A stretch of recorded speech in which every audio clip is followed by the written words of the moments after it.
Welcome to my YouTube channel. आज की कहानी दंड आधी रात का फैसला। आज रात ठीक 12 बजे असली गुनहगार खुद सामने आ जाएगा। मुखिया की यह बात सुनते ही पूरे गांव में सन्नाटा छा गया। किसी को समझ नहीं आ रहा था कि आखिर ऐसा कैसे हो सकता है। 3 दिन पहले गांव के प्राचीन मंदिर से सदियों पुरानी सोने की मूर्ति गायब हो गई थी।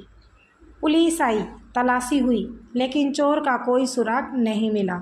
गांव में रहने वाला हर व्यक्ति शक के घेरे में था। उसी रात मुखिया ने पूरे गांव को मंदिर के आंगन में बुलाया। उसने एक पुरानी लकड़ी की छड़ी उठाई और कहा, यह न्याय की छड़ी है। जो भी चोर होगा आधी रात को यह छड़ी उसके हाथ में लाल निशान छोड़ देगी।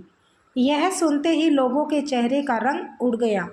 एक एक करके सभी लोगों ने छड़ी को उठाया और उसे छुआ, लेकिन भीड़ में खड़ा मोहन बुरी तरह कांप रहा था।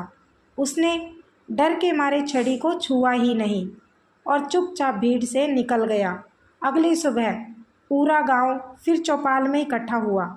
सबकी नज़र मुखिया पर थी। मुखिया मुस्कुराया और बोला, चोर मिल चुका है। भीड़ में फुसफुसाहट शुरू हो गई, लेकिन किसी के हाथ पर तो लाल निशान नहीं है। एक आदमी चिल्लाया।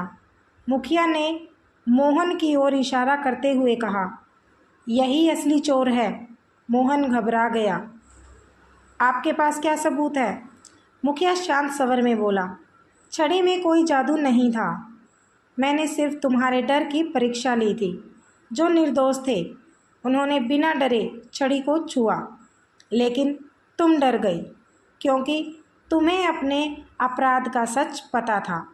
मोहन की आंखों में आंसू आने लगे। वह घुटनों के बल बैठ गया।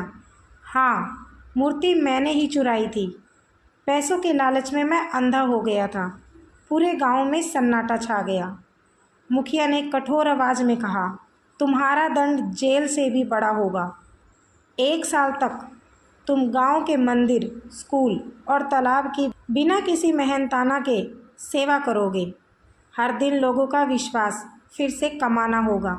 मोहन ने सिर झुकाकर दंड स्वीकार कर लिया। 1 साल बाद वही मोहन गांव का सबसे भरोसेमंद इंसान बन चुका था।